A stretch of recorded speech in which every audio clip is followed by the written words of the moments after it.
Hello from Arizona. My name's Cal and I want to welcome you to Tough Trails.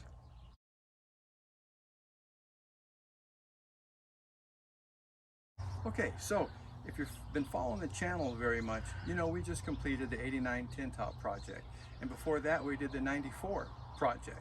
Our next project up is going to be this 92 Geo Tracker. This is actually a Geo Tracker, and this is an LSI model, and we're going to do this one next.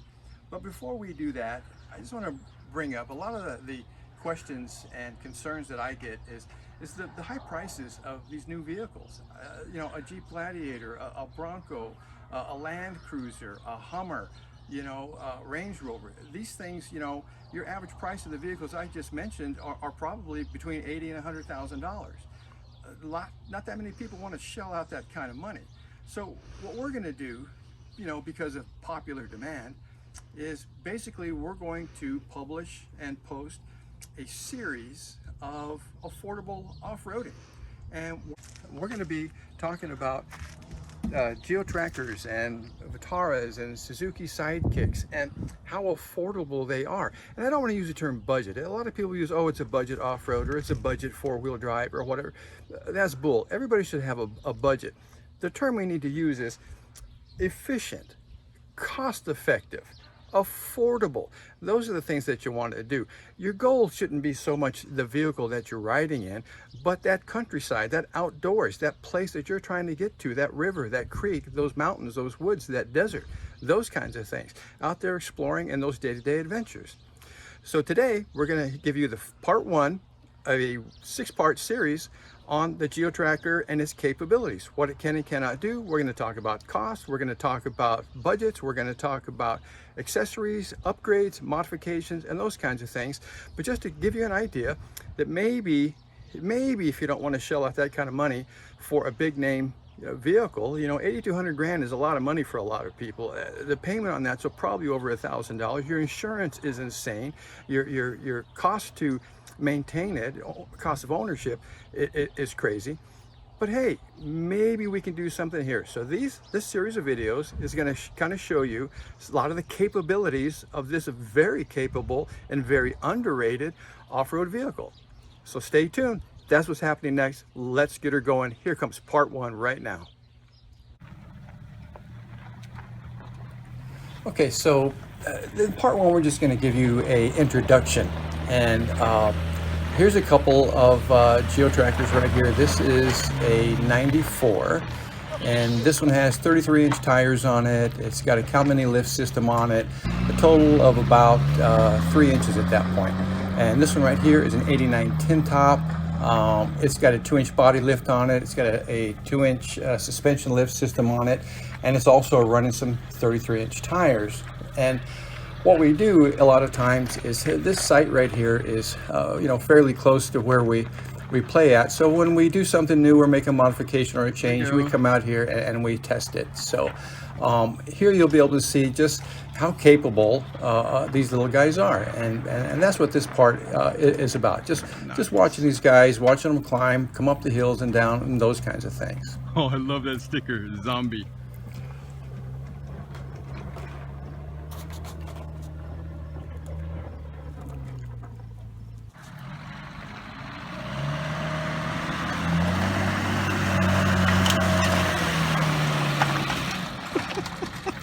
The two-door Geo Tracker and Suzuki Sidekick, you know, they only weigh about 2,300 pounds empty, so they're very lightweight. They come with the 2 engine options. The earlier years were an 80 horsepower inline 4-cylinder with an 8-valve head on it, and in later years, 96 through there, they came out with the 95 horsepower inline 4-cylinder, but it had fuel injection in that one, and it cranked out about 95 horsepower, say.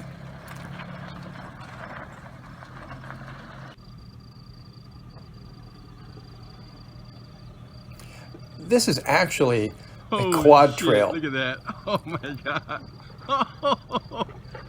There you go. Good, good. One of the advantages that a Geo Tracker or Suzuki Sidekick has over a lot of other vehicles is because they're so small, we can get into a lot more places than the larger vehicles can. Freaking awesome, and let's do it again.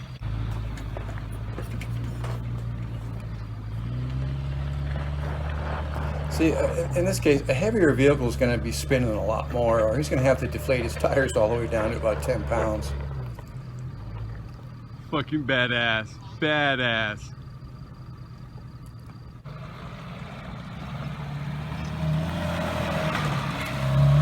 That's me in this one. It actually took 2 attempts, but I cut out the first attempt. Didn't want to get embarrassed.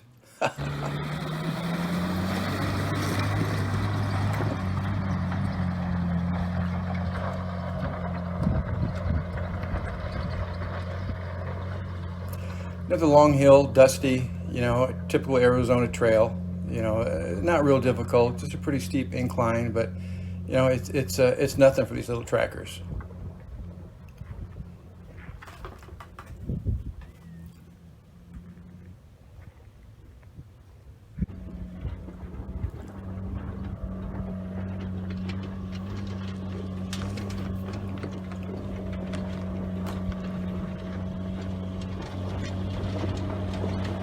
Here comes the 94. Take a look at that suspension now. Look how much he's lifted up there. That's got a 3-inch Cal-Mini articulation system.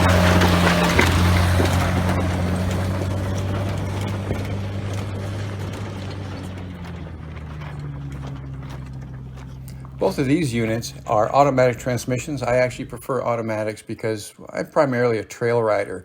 Come on. You know, I don't look for the great Don't big break rock. something, you're not trying hard enough. Or mountain to climb, you know, like in the old days when I was younger. Now I'm just out putting around and exploring.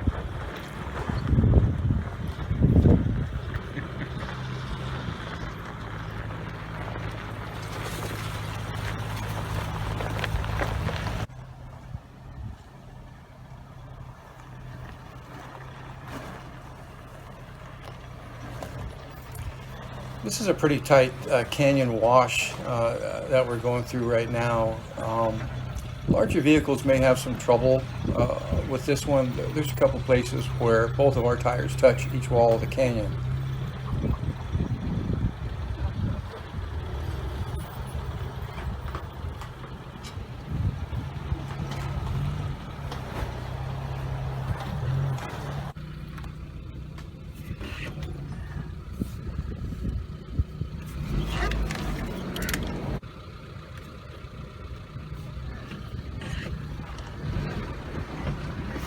Yeah, my 4 antennas about to give up.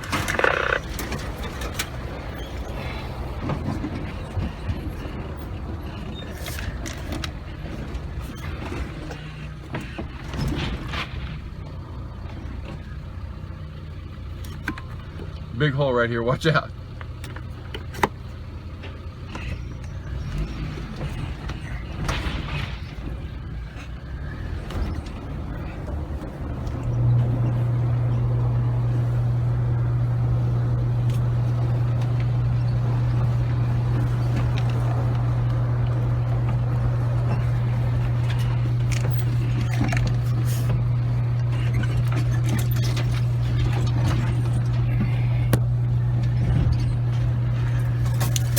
At this point, we're about 2 miles in on this run right here. I'll tell you what, if I was a wider vehicle and I got to this crunch point right here, that would be a long way to try to back out of this.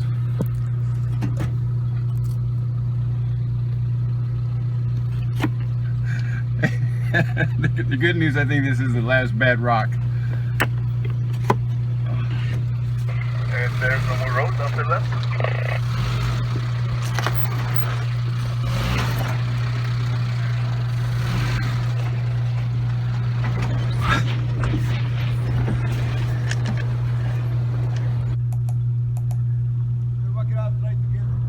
All right.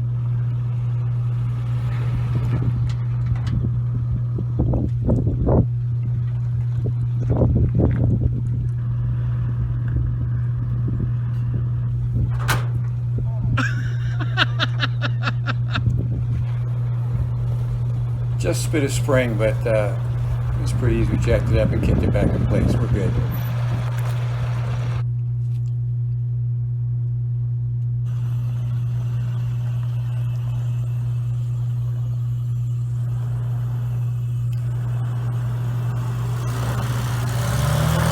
This is a 92. This is a Suzuki Sidekick.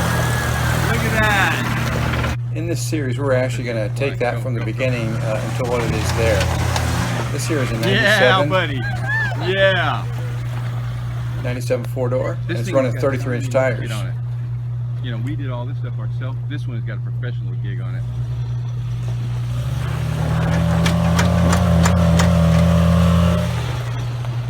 Yeah. 0 horsepower. There we go.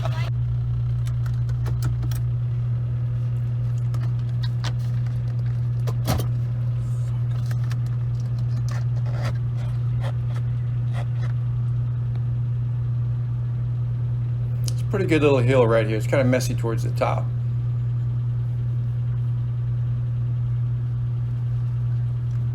Wow.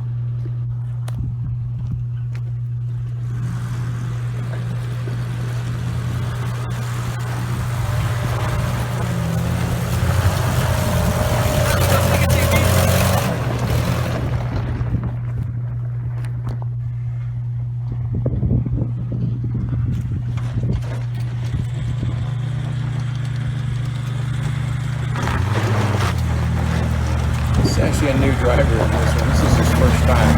So we gave him a four-door. He's learning. He'll get better. Now this one right here, as you can hear the sound. This one developed an exhaust leak along the way. So, but this is another one, 2-inch body lift and a 2-inch suspension lift on this one. Running 31-inch tires, stock wheels. We also put a metal diamond plate target top on this one.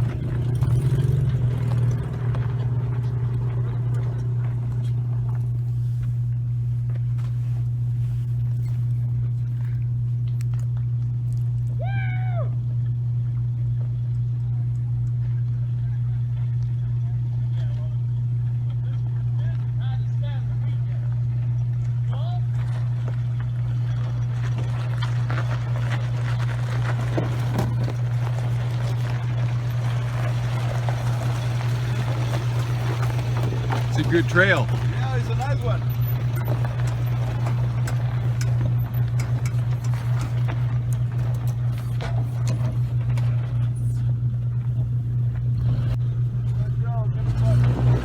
There you go. Straight out. Left turn. Oh, I want a video there. That's right.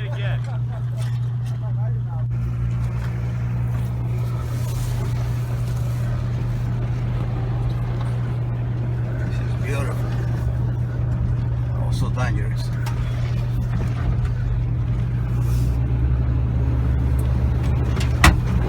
They're actually a very capable vehicle. They seem to want to go anywhere we want to go or are willing to go, or we're brave enough to go. They seem to take us. And the other thing I like about them a lot, and I can really appreciate this, and I'm sure you can too, is they always get you home.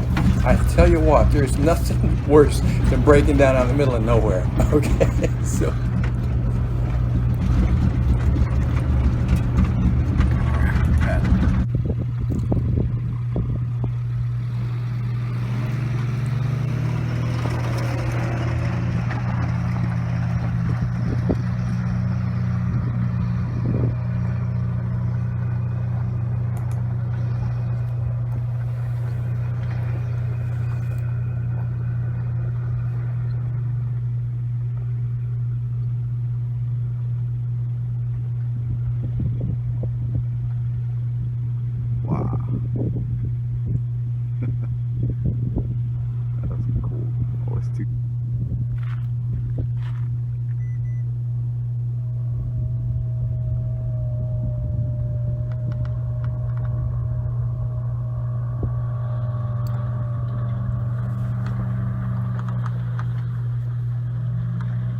Now see, look at that scenery out there. See, that's what off-roading is supposed to be about. See that out there? That's the deal.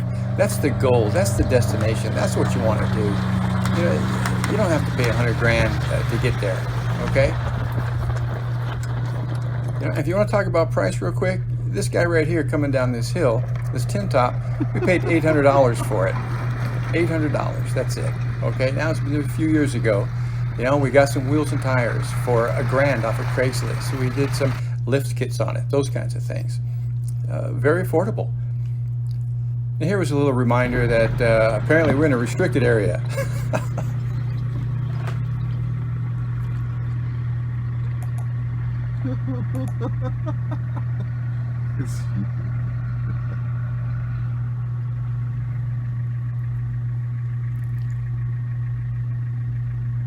You made it, Tocayo?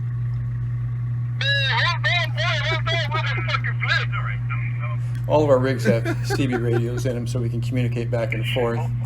Appreciate you watching this video. That was a new passenger. He wasn't sure what to think.